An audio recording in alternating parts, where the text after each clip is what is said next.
জাতীয় নাগরিক পার্টির নেতা হান্নান মাসউদের মুচলেকা দিয়ে ছাড়িয়ে নেওয়া সাবেক সমন্বয়ক সাইফুল ইসলাম রাব্বিকে আবারও চাঁদাবাজির অভিযোগে আটক করেছে সেনাবাহিনী। গত রোববার মোহাম্মদপুরে বসিলা এলাকা থেকে রাতে সাইফুল সহ ৫ জনকে তাদের আটক করা হয়। খালিদ ইবনে মিজানের report. Colour expert, George sap এবং মাইল্ড অন হ্যান্ডস টেকনোলজি সমৃদ্ধ অরিক্স ক্রিস্টাল ওয়াশ আপনার লন্ড্রি এক্সপার্ট। ধানমন্ডিতে গত মে মাসে এক প্রকাশকের বাসা ঘিরে মব সৃষ্টির ঘটনায় আটক হয়েছিলেন বৈষম্য বিরোধী ছাত্র আন্দোলনের মোহাম্মদপুর থানার আহ্বায়ক সাইফুল ইসলাম রাব্বি সহ ৩ জন। তখন থানায় গিয়ে নিজের জিম্মায় তাদের ছাড়িয়ে নিয়েছিলেন জাতীয় নাগরিক পার্টির নেতা আব্দুল হান্নান মাসুদ।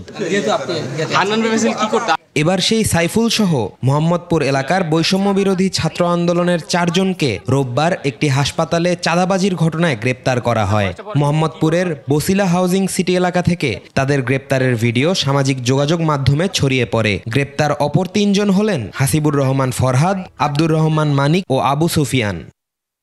স্থানীয় সূত্রে জানা যায়, গতকাল সন্ধ্যায় মোহাম্মদপুরের সেফ হাসপাতালে একটি মৃত শিশু জন্মগ্রহণকে কেন্দ্র করে সমন্বয়ক পরিচয়ে কয়েকজন এসে ৩ লাখ টাকা চাঁদা দাবি করেন। চাঁদা না দেওয়ায় হাসপাতাল মালিকের সঙ্গে বাগবিতণ্ডায় জড়ান তারা। পরে হাসপাতাল কর্তৃপক্ষ সেনাবাহিনীকে ফোন করলে সেনা সদস্যরা গিয়ে ৪ জনকে গ্রেপ্তার করে পুলিশের হাতে তুলে দেন। এ ঘটনায় জাতীয় নাগরিক পার্টির নেতা আব্দুল হান্নান মাসুদের সাথে মুঠোফোনে একাধিকবার যোগাযোগের চেষ্টা করেও তাকে ফোনে পাওয়া যায়নি। খালিদ ইবনে মিজান, ২১ টেলিভিশন, ঢাকা।